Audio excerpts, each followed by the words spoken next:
Welcome back, all you Fabricans and Fleshbags, to the super not funny show.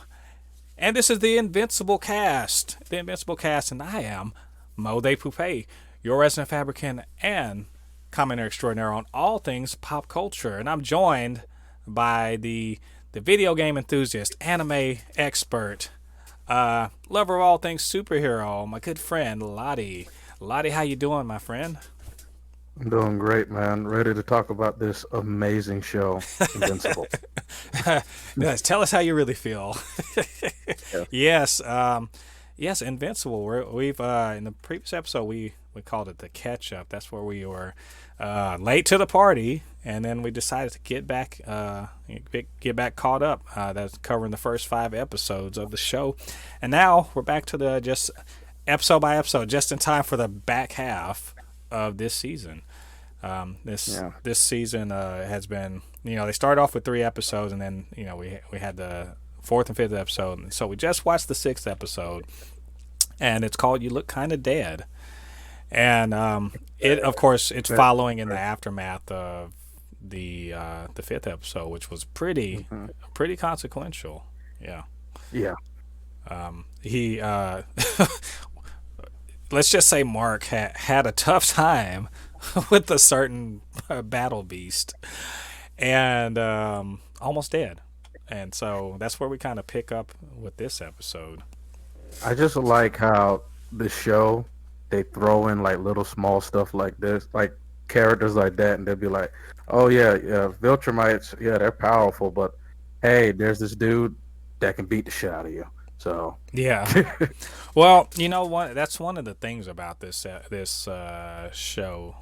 It's very much in the vein of a DC or Marvel universe, in the sense that there's in Iron Man 1, you're just like, oh man, there's a guy in a suit, and then within 4 or 5 years there's people in space and stuff like that. So this is a sense of, in the DC universe, of course there are other things like Kryptonians and Daxamites and stuff like that. So in this one, if there are Viltrumites and there's an Alan the alien, then there's clearly going to be other things. And so he, unfortunately for Invincible, he's not invincible, and he runs across Battle Beast, and Battle Beast beats his ass like he stole something, and he didn't even bother to kill him. He such disrespect.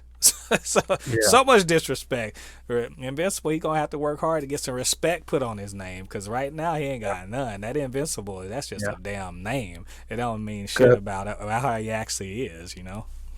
before we really get into it, like how earlier I was just saying, I'd love to talk about this amazing show. Right. So anybody listening to this, if you're my age or older, because I'm 27, one of the pinnacles of animated superhero shows was the 2003 Justice League Right. animated series. And since that show, I haven't seen a superhero show that captivated me as much. Yes, I was only 10 at the time, but I knew something was good when I watched it. I was ready to come home to watch each episode. This was back when they did primetime cartoons, and this gives me that feeling. I haven't been this excited for an animated superhero show since the Justice League. And the Justice League goes down as one of the greatest animated superhero shows of all time. Right. Just don't let your kids watch this. Yeah, Don't let any it's not kids a kid watch show. this. It's definitely not a kid show. Yeah, yeah, yeah. Like, It's definitely not a kid show. it's like, It's mommy, for why is he floating in Kool Aid? It's not Kool oh Aid. There's so much blood in this show. Jesus Christ. It's definitely yeah, and it's that's the comics the same way. It's blood soaked, and I feel like Robert Kirkman looked at, he was like, well, let's look at the DC universe and what would happen if we saw what actually happened if Superman punched the shit out of somebody. If their head stays on, what They're happens gonna to be them? yeah, they're gonna be messed up. Yeah, And it's and basically like how you just said, we can like basically go into the tone of this episode, the sixth episode. right. Uh I'm not gonna lie. This was probably one of the most unsettling animated like things I've seen. Like, and I watched the Dead Space animated movie, Right. and the way this was set up, it felt like watching a serial killer. And it was the whole episode. I just felt so unsettled because the only person that I know for a fact that was going to be okay was Mark. And you know, we Right. can go into a summary of what happened, but just to like the whole time I'm like, oh God, these people are going to get messed up. Somebody is about to have their life ruined, Right. and I just knew it. Yeah. Well, that's just good. That's good direction and good writing there. I think this episode. So like I said, it follows on the previous episode where Mark and the new Guardians of the Globe. Let's call them the store brand Guardians of the Globe, because Yeah, they compared to the one that Nolan killed. They're kind of like yeah, much less, but they managed to eke out a survival in the previous episode. yeah, But of course, Monster Girl damn near dead. Black Samson damn near dead. He's horribly hurt. yeah, Mark fucked up, but he's a Viltrumite, so it's not a huge problem, but it is pretty messed up, and it takes him the better part of a week to I think they said 6 days to recover. Which kind of he recovers, and then he gets to kind of move on with his life. But in the meantime, Monster Girl is still being she's still recovering, which as part of the plot, that's kind of like the C plot. It's going on while everything else is going on. So we see Robot and what the lengths to which he will go to save Monster Girl's life. And it raises a lot of questions, really, to me. Like, why is he doing all this shit? Because like he literally, he goes to the ends of the earth almost to make this happen. yeah. So why was he? Why? What's the reasoning here?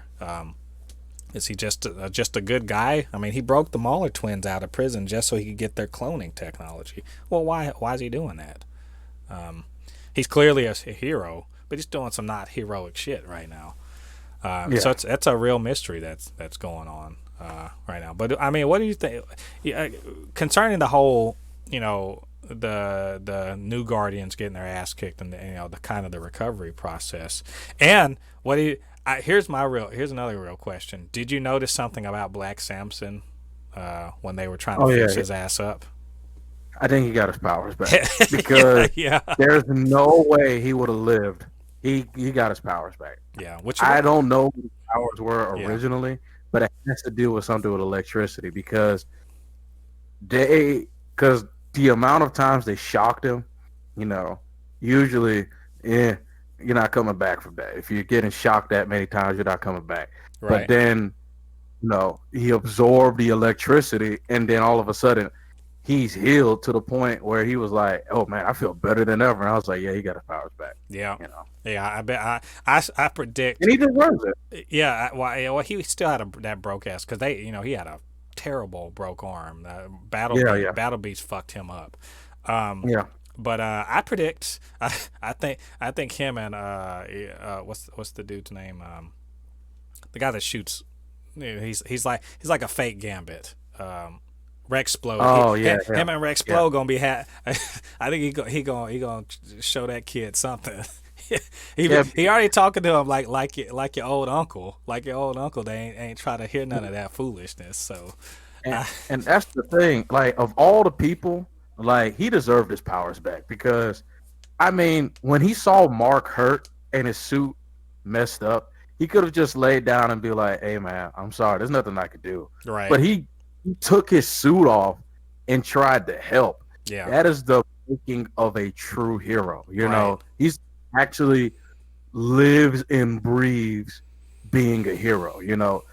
That's definitely somebody that I feel that Mark should listen to and look up to because, like you said, when you have some people like, for example, Robot, he considers himself a hero, but he does shady stuff on the side. So right, he's all the way through a good person. And right. then you got the dude, the fake Gambit. He's Yeah, basically Rexplode.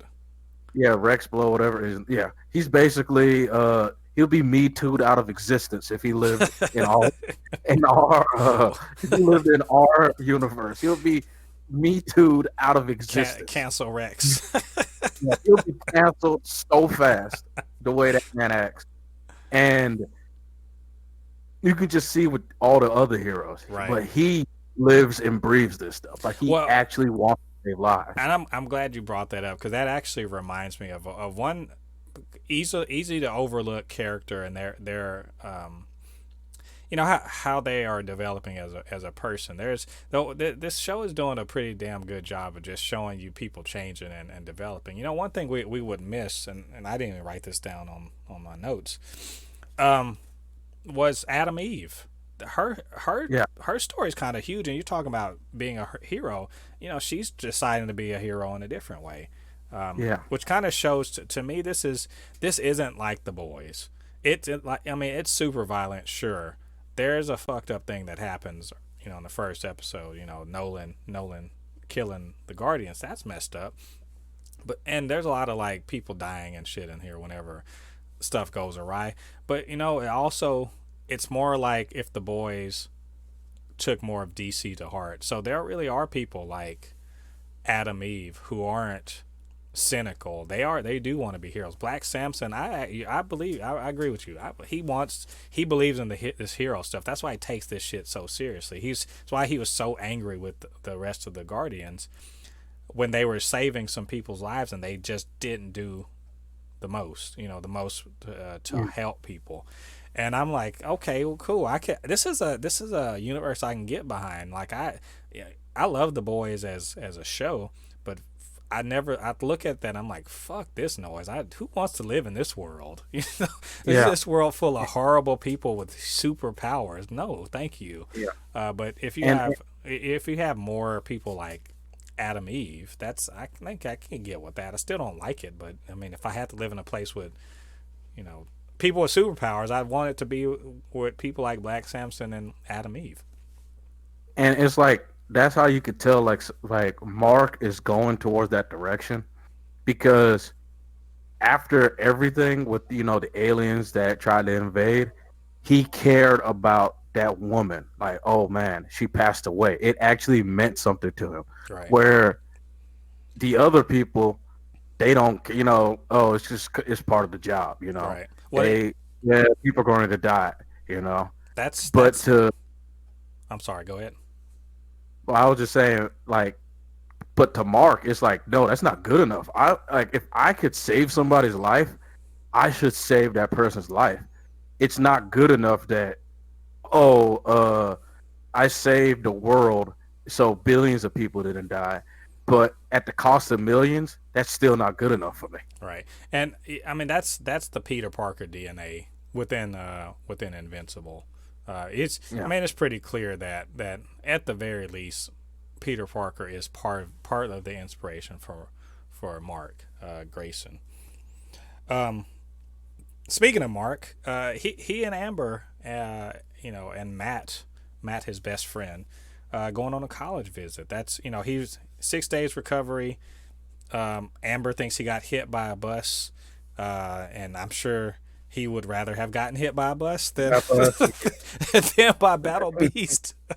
yes, But so he's recovered and it seems like he's okay and back in it. But he's just like, you know what? Let's just see what's college is about. Maybe I don't want to be a superhero. And it's interesting. You have a young hero. They face such a horrible setback, and are like, is this the thing for me to do? And maybe it isn't. And so they decide to go to on a college visit. And Matt, he wants to go on a college visit also because he met this guy that he's into, and so they get to reconnect and all that. Well, it's a little nice little thing, but of course nothing can ever be that simple because yeah, some frat guys are getting kidnapped.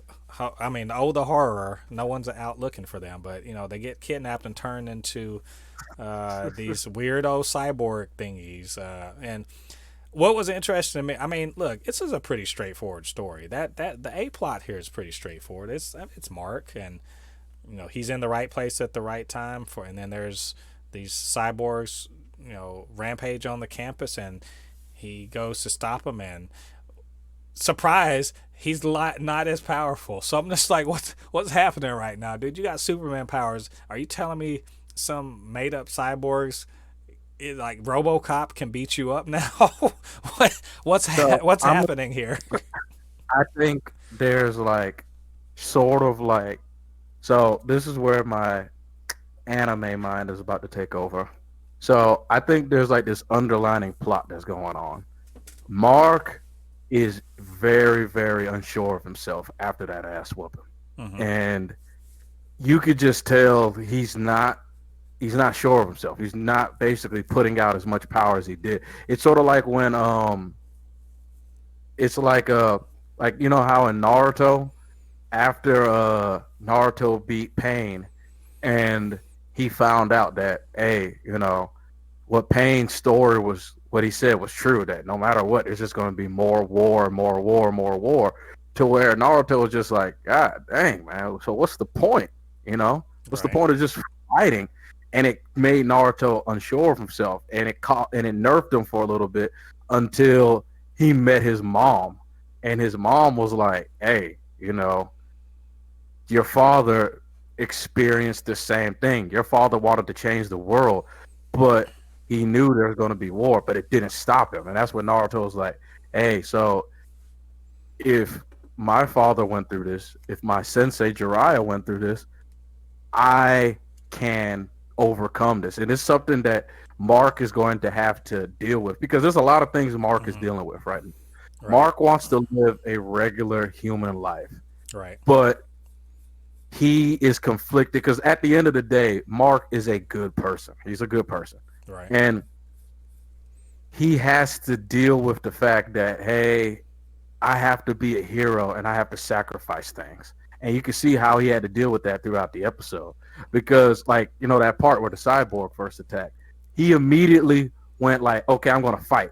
But then he went straight into hero mode, right?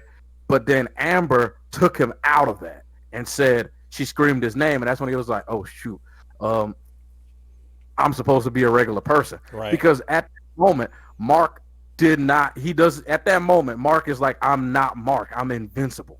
You know what I mean? It took Amber to bring him back to who he was, and then he was just going to just pretend he was a human the whole time until he saw his friend was going to die, and that's when he said, "F this, I'm gonna show up as invincible." Right. But then again, his friend said his name, Mark. So now it's coming. It's like a tug of war.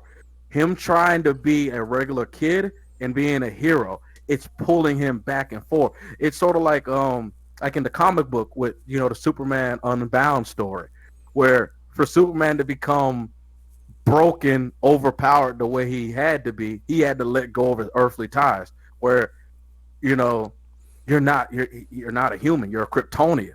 You are beyond this.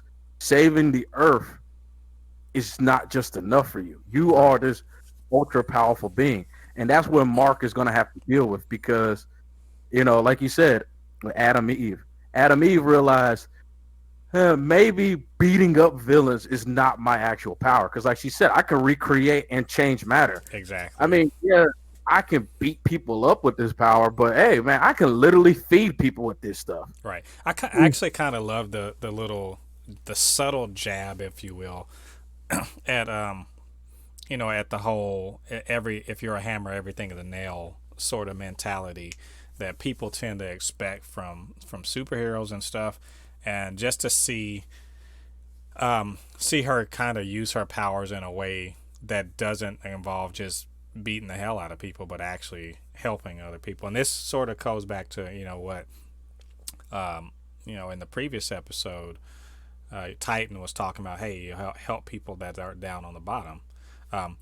But with the whole bit, with the cyborg and stuff, I just look at it. I love the fact that Amber's like, "Where the fuck were you?" She's like, "Where were you?" Yeah, And he's just like, "Oh, I was getting help." He's like, "No, you bitched out on us," and he can't even say anything because he's doing this whole Superman and Clark Kent shit. He's and I also love the fact that they just poke a hole in the whole secret identity thing, because Matt's just like, Mark, that's totally you. I know that's you, man. I wish he would have been like, absolutely not, citizen. It was that was. I don't know who this Mark is. I'm sure he's a handsome guy, but I'm totally not him. I'd have loved to have seen him try to fake out, but he's just like, I don't have time for this shit. Get the hell away from here. And it's like it's one of those things that's like just like how you said. I mean, you can't. This is his best friend. He's known him his whole life. It's like, for example, if I all of a sudden got superpowers, and I like, let's say, saved my brother. What's your superpower? Like, okay, let's say I was basically invincible. Like I was Superman, right? And saved my older brother. He's gonna know immediately. That's Lottie. Yeah, I'd probably just see I'd probably see someone just like get a viral video. I'm like, that's, man, Lottie, when you get powers, yeah, you just know, like it's like ain't nothing but Lottie. I know yeah. that. Like it's one of those things that I can understand because of course he's invincible. He's moving so fast, it's really hard for a camera to see him. But when he's standing there, right underneath him, that jawline, that face, that's Mark. Yeah, it's like I know that peanut head anywhere. Yeah, immediately. And I just love how he was just like, "You're invincible." Oh my God, you're invincible. Like it started like his mind started like coming to grips with my friend is one of the most powerful beings on the planet. We've seen this before, and it's always fun in this. We saw it in Spider-Man, the first Spider-Man, where Ned finds out that Peter is Spider-Man. Well, it's first Spider-Man, the first Marvel in the MCU Spider-Man, where Peter accidentally reveals to Ned, because boundaries, we don't have any. That Ned's just up in his room like fucking around with his Legos.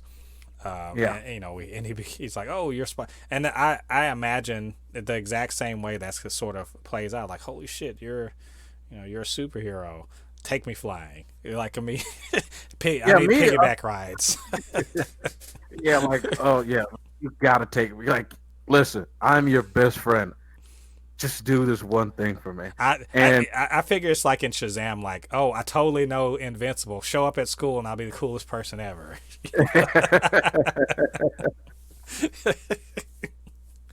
Oh man, now you know what? I really like this part of the episode.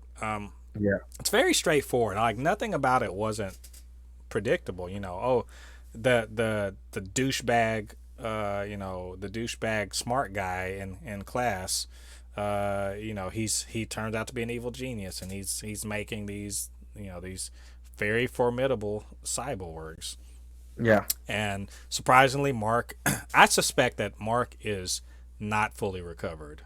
No. So Definitely that's part of it. He's not fully recovered. He's having trouble with these cyborgs.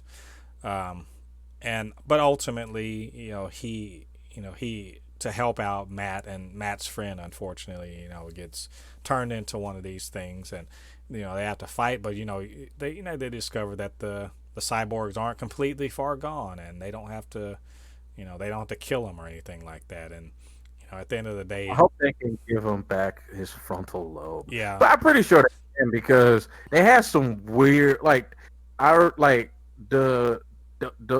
doctors that were working on the Guardians, they basically rebuilt them. They just were dead. Yeah. Well, the other thing is that in real science, brain trauma is you can get around. Your brain works around it if it can. What'd you think about that backhand, that pimp slap from fucking Norway that he did on that dude? I loved it. Like the whole time, I'm like, please don't let this motherfucker get away. Did I see Mark just standing there, and I was like, Mark, hit him, because I'm just so happy that you can just tell the director of that episode, the director of the show, they knew that we wanted to beat this dude down, and that pimp slap was was the frustration of millions of viewers concentrated all at once and just beat him. I was he broke dude's jaw. But you know what? I think Mark was right to be like, to question the fact that he did it. He did, he did it out of anger and everything like that. And let's be honest, a guy like that can't be doing shit out of anger. Like Oh yeah, yeah. that's like the last thing that because he's gonna pop somebody's head off Oh yeah. one day. So I I'm I, pretty I, I sure like that. he held back like at the last second. Well, I'm he did, pretty but he still broke that motherfucker's jaw. Like sure. he's gonna have that dude's gonna have his mouth wired up for like months. But I like the fact that he really thought like, holy shit, I can't be doing that, and it's smart. Yeah. He can't. He's Superman. He can't be doing stuff like that because he's gonna kill somebody. And Yeah. his dad's already doing that. He don't need another one, and I'm sure. Oh yeah. But I do like also that you see more of Cecil. He's the Nick Fury. Yeah, you see the wheels turning in his head because he knows Oh yeah. he, He's like, he oh knows some yeah. shit's about to go down. Yeah, he He's like, knows. oh yeah, this tech is impressive. And like Mark was like, you mean sick? Yeah, sick. The sick is what I meant. Sick is yeah, sick. We're just gonna file this in a crate in an unmarked warehouse somewhere that no one will ever experiment on at all ever, possibly to beat your dad. Did I say that out loud? Sorry. He did. Yeah, that's Mark still, of course, in the dark. Which brings us to the other part of the episode, which is Debbie. Debbie, you know what? Debbie's a fucking soldier. I can't even lie. Like, she should be scared to death of her husband. Can we agree on that? She should be scared to death of that She man. should be. And it's like, see, She's a badass. Let's just call it yes, like it is. yeah. See, one of the things that she kind of has over him. It's sort of like, for example, like in what was that TV? The Boys. Homelander was scaring the shit out of his son's mom, but his son is only a kid. Mark is not a kid. You know what I mean? Right. I'm not saying Mark can beat Omni-Man, but the thing that's going to get Omni-Man is Mark. And she knows, hey, you can't hurt me, because if you hurt me, you lose Mark. So Right. Well, I the can other talk. thing, and that's that, and I also think that they've been together for so long. She assumes there's some kind of love or affection or something in there, Yeah, and also she's apparently throughout their relationship has been the one to stand up to him and call him to accounts whenever he's acting up. You notice yeah, how she kind of like checks him many times, and yeah, in this situation, I think she's just like, well, if you're gonna kill me, well, then you're too far gone anyway. And I think that's a fair look at it.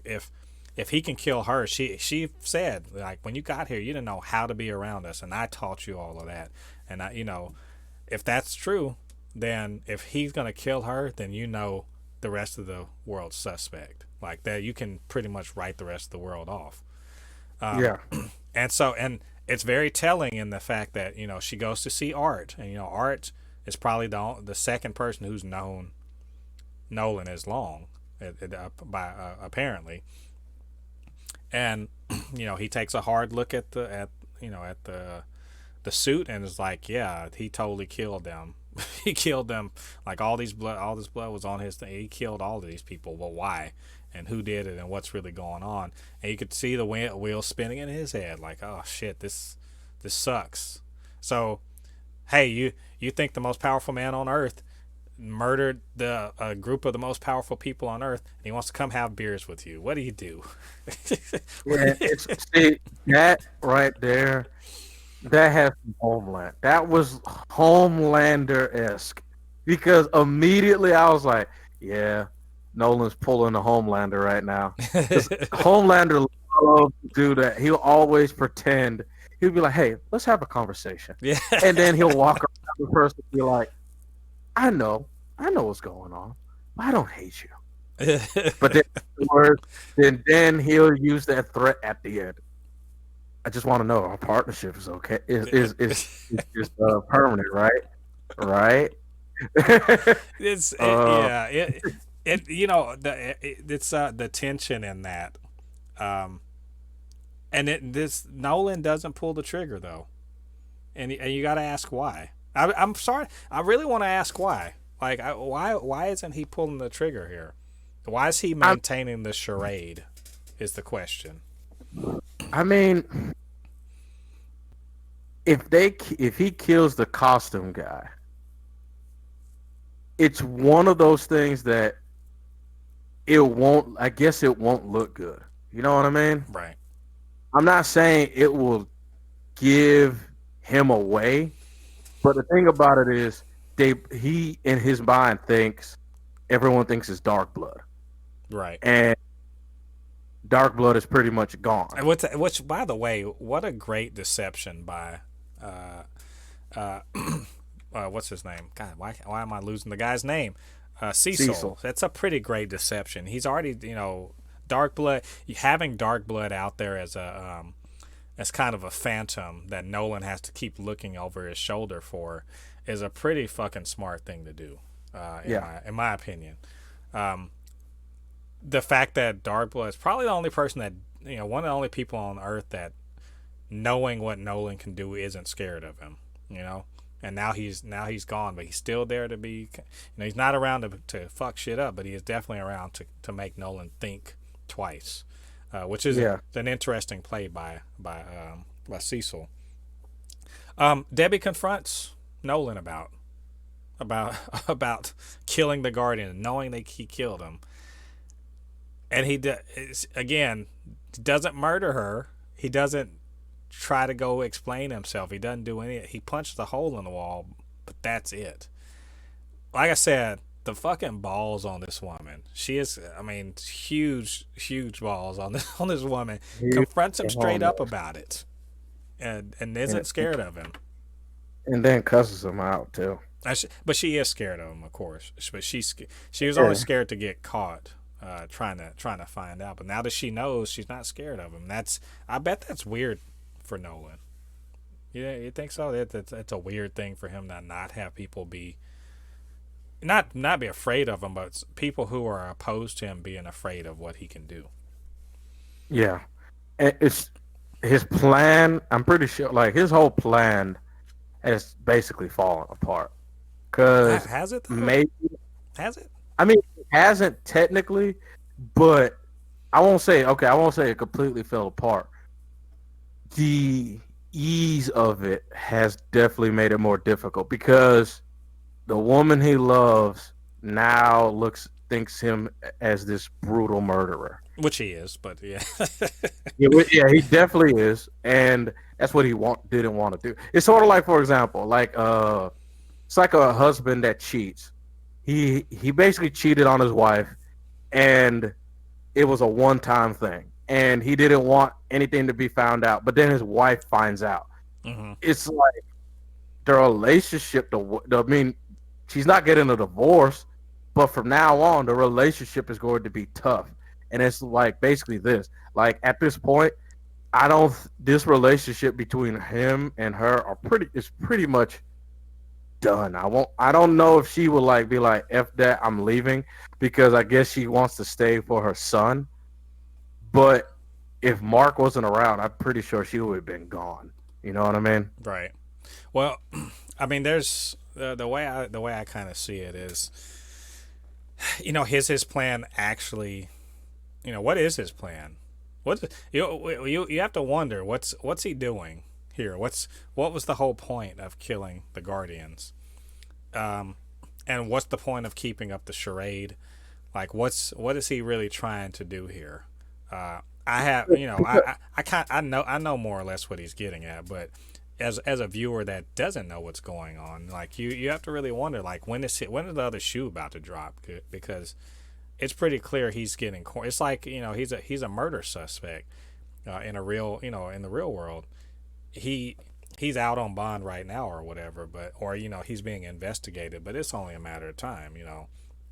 Cecil thinks he did it. He's just trying to figure out what to do about him when he confronts him with it. He's like, Nick Fury wouldn't confront Thor about being a murderer unless he was able to do something about it.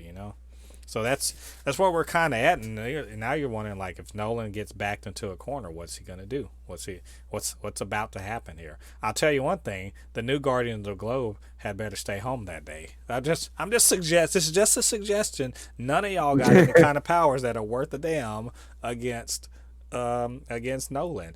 To be quite honest, they're a pretty shit team. If I'm being perfectly honest, they don't have Adam. Without Adam Eve, what are y'all doing? You know? Yeah. And what you just said is like, because the thing about it is one of the theories that's going around, like a lot of people on YouTube and different they're talking about, is that he wants to conquer the planet. But then you have to ask yourself, if he wants to conquer the planet, what's stopping? Saying stuff. And it's like, yeah. It's like, what was the point of killing the Guardians of the Go? Because, like you said, if there's a planet of these motherfuckers, and just a second one comes in, nothing is stopping them. A second full-grown Viltrumite, along with Omni-Man, the fuck is stopping these people? What's going to stop them?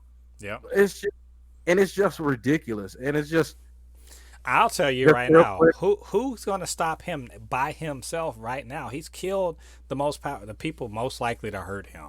They're dead, and he's back to 100%. If he wanted the planet, who's going to stop him? Yeah, no one. The only person that could. Let's guess. Let's make a guess at it. Yeah, who could do it? Only person that could come close is his son, and his son is still a teenager. He's not. Not a full grown. I have a secondary person that can give him some shit. You're not gonna be like, what? But I'm telling you, I believe this. Adam Eve could do it. Yeah, Adam Eve could fuck him up. I think he'd kill her. I think he'd kill her too before she could really get it together. Though he's too fast. But if given the right situation, I think she could beat him. I mean, technically, she could, but this probably will take some science. She could make a poison to fuck him up. Yeah. Well, that's the thing is, Cecil and them are like, oh, we don't know what can hurt Viltrumite blood. I'm like, you don't want to maybe ask anybody that has some kind, like if why couldn't they have her help out? But then they would have to reveal that they have this secret, facility and all this other stuff. That's all the secrecy shit. It keeps that part of the global defense agency, alive and functioning. But it also keeps them from getting the real breakthroughs. So, but yeah, you're right. Like Mark's really, but maybe not. Maybe these cyborgs could be helpful too. Well, I mean, we will see, I suppose. This is a man that blew through a planet. I mean, mean, look. They gave Mark a run for his money, but Mark's still he's not full grown yet. Yeah, this was and plus this is a very nerfed Mark. Yeah. Like I said, Omni-Man was flying so fast that the aftermath of his flight was destroying cities, literally causing explosions. Like he was splitting particles between his flying that fast. Right. Those cyborgs don't stand a damn chance. Right. He's basically Omni-Man is basically a Superman. Is basically Superman before the crazy shit started happening where Superman could like crush black holes. Right. Like I would say Omni-Man right now could probably fight Saiyan Saga, Goku and Vegeta, who are basically planet busters, and could fight, I won't say Hokage Naruto, but Fourth Ninja War Naruto. This is he's easily a planet buster. Like I'm not saying he could literally punch the planet or blow up, but if he used everything he had, he'll fuck a planet up. He'll fuck a planet if he flew right through it. Right. Yeah, and so he's a ticking time bomb right now. I wanted the last thing before because we're running a bit long. But it's all good. The Monster Girl bit. Monster Girl damn near dead. Throughout this episode, and you see Robot just moving heaven and earth, or trying to move heaven and earth, to save her. Um, he's literally doing, sending a drone to the corner of the earth just to get a flower and all this other stuff. And I'm, the Mahler twins. I'm going to guess. I don't remember this, but I'm going to guess that he got the Mahler twins free so that he could clone Monster Girl into a full-grown person. I'm guessing that's the truth. Maybe to get her out from underneath the curse. But in the meantime, you can't get her out from under the curse if she's fucking dead from getting stomped on by Battle Beast. So she does recover, and Robot kind of shows, I don't think he's actually a robot. No, I'm going to say he's a cyborg. They just he's call him definitely Robot. cyborg. I mean, did you hear his scream when he heard her get messed up? That was definitely a human scream. That was not a robot. No, that was a human screaming about someone he's in love with. No, robot girl. Yeah. He's looking. Yeah. No, I think he's a cyborg. Why he cares so much about Monster Girl, we're not really sure about it, but I think it's pretty clear he's got some reason for paying so close attention to her. And Monster Girl herself, I mean, I like her as a character. She needs to get some fucking skill. I'll tell you that much. She is Clark Kent. She is Clark Kent fighting Zod and Man of Steel. Like Zod's just like, I got the powers too, but I actually know what the fuck I'm doing. So that's one of my favorite scenes. My favorite line. He said, "I've trained my whole life to be Kryptonian warrior. Where did you learn how to fight? On a farm." I love that line. But it's true though. Like, if you think about it, Monster Girl, Battle Beast beat her ass and damn near killed her. I mean, really damn near killed her, and it's all due to the fact that, very much like, and I'm gonna do another callback to Infinity War. Hulk get his ass handed to him by Thanos, and Thanos can clearly fight. Like, he clearly he's got actual skills, and he can fight. He got the same strength, and he just gets handled. And so I'm wondering if this is gonna inspire Monster Girl either to give up the whole superhero game, or to get her shit together. Like, learn to fight. That's all I'm saying. Learn to fight. That was embarrassing. Yeah, and you still got the Mahler twins that are still growing the thing. This is Robot doing his shady shit, but it seems to be for maybe a good reason, or maybe he's growing his own body. Maybe he's tired of being in a fucking robot. Who knows? Why would you not want to be in a robot though? He's jumping around doing like jujitsu and shit in that thing. So he wouldn't be I don't think he'd be a very good hero out without the robot skin. But, I mean, yeah, but maybe it's for some R-rated reasons why he wants to get out of this. So it's like, I can't feel my dick. my dick is metal. So it's like, yeah, this is awesome that I'm in this robotic suit, but hey, man, sometimes I have the feeling, but I can't do it. That will suck. It's like, do you know the last time I felt the touch of a woman? It's like, it's been forever. I'm just like, dude, I just like, why don't you just install some sensors on your thing? But the thing about it is, what always does, I cannot understand about all these like robot stuff where they have these advanced robots. Why can't you just make an organic suit that you could just like? I just don't understand maybe the Terminator doesn't exist in this world. They just like what's a thing?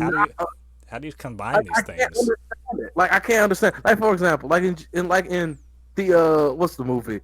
Justice League, just the show in general with Cyborg. You're one of the most advanced cybernetic robots in the world. You're telling me you can't make an organic suit that you could just put yourself in every so often? Like, it's just, I don't understand it because It's just like I need a meat sleeve.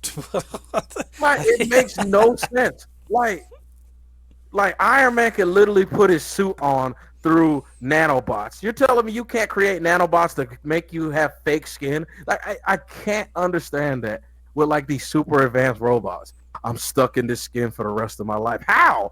Nigga, how? You could literally calculate some of the most advanced theories in the universe, but you can't make human skin. All right. Just clearly this bothers you. It just since I was a kid when I was watching Teen Titans, every time I watched the show, I would just be like, this doesn't make any sense. What do you mean that you can't make a human body, but you can do like these super advanced things? Like he made, like there was an episode where they were inside of Cyborg's body. Like they were shrunk down to basically nano size, and they were inside of Cyborg's body, and they realized how advanced. Like, what's that woman's name? Freaking Starfire. Starfire was even like, "Hey, we don't even have stuff like this on my planet. Like this is some of the most advanced technology I've ever seen." But he can't make human skin. All right. Yeah, it's, you know what? You're asking you're asking too many questions. Don't look behind the curtain. I mean, Naruto can make human skin. They make because Naruto lost his arm. Guess what? Look. Hey, let's make a pseudo skin arm. Look, he can't do it because reasons. That's why. Because reasons. Plot device. Yeah. Let's make his life harder than it has to be. Yeah. So but that's the whole episode. So overall, what do you think about it? What's your, I don't want to say give it a number or grade, but like how do you feel about it within the context of the show? I mean, I enjoyed the episode. It was, there's not a single episode of Invincible I did not enjoy, but this episode really started going more in depth into the characters. Like I was just telling you earlier about how Mark, it started to show you that Mark has to come to grips between the two things. That he is this hero that he calls himself Invincible. Invincible is not supposed to be this character that just, like, how you just said, like Adam Eve, she's the type of hero that's going to save people from droughts and help the lower people. Invincible is supposed to be this almost godly like figure that that's the name he gave himself. Like sort of like, for example, like in the game Doom, the Doomslayer defeated the Icon of Sin. He didn't kill every demon, but he killed the demon that was going to destroy the whole dang planet. And humans regard him as basically a god for what he did. And sort of that's what, I'm not saying Mark should be, but he gave himself the name Invincible. That's right. Sort of like a godly name. And he's struggling between, I want to be a regular person and being invincible. And you can see it started to play on him. Because before, like, how we watched, before Mark used to get his ass kicked and he wouldn't bleed. Like the first time we saw Mark actually bleed was against that lion dude. Yeah, that's the first time. That's the first time we saw Mark bleed. Then we seen him bleed again, and a lot of people online are going like, "Oh, well, he's not as invincible as he said." No, he is invincible. He is what he says he is. The man's fought beings that will tear those cyborgs apart, like Alan the Alien. Alan the Alien will annihilate those dang robots. I mean, those cyborgs, if they were going up against them. But he's humanizing himself, and he has to figure out how to get past that, how to be invincible, but also Mark at the same time. Right.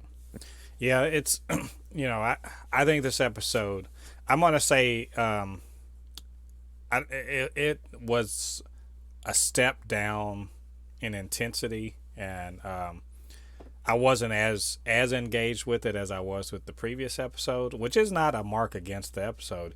It's every episode can't be like high high up there. Okay, yeah. But it was definitely a good entry.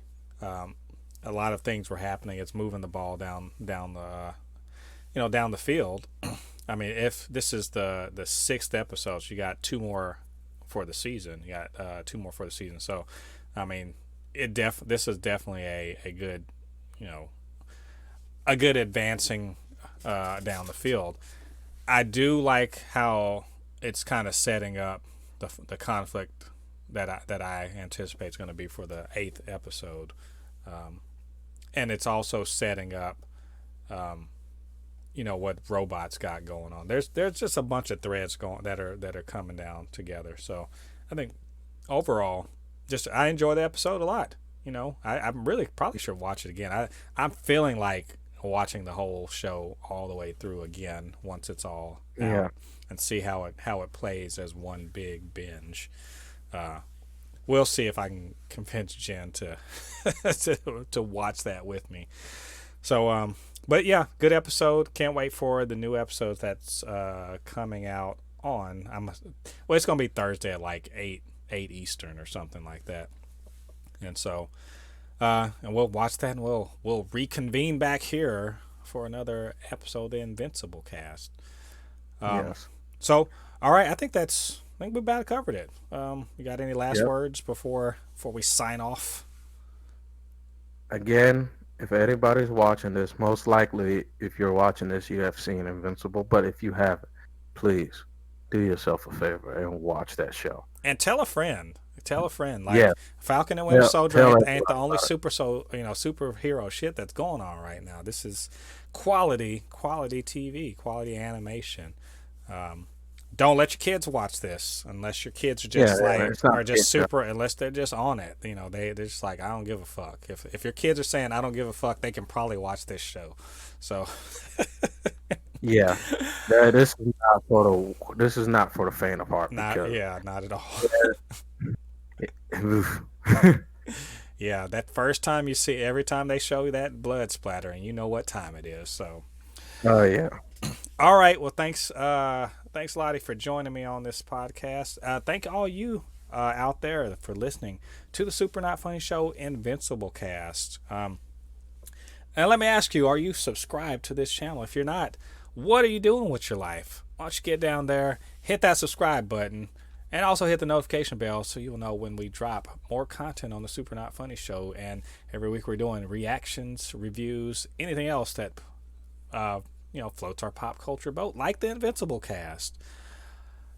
All right, all you Fabricans and Fleshbags, thanks again for joining us on the Super Not Funny Show Invincible-Cast.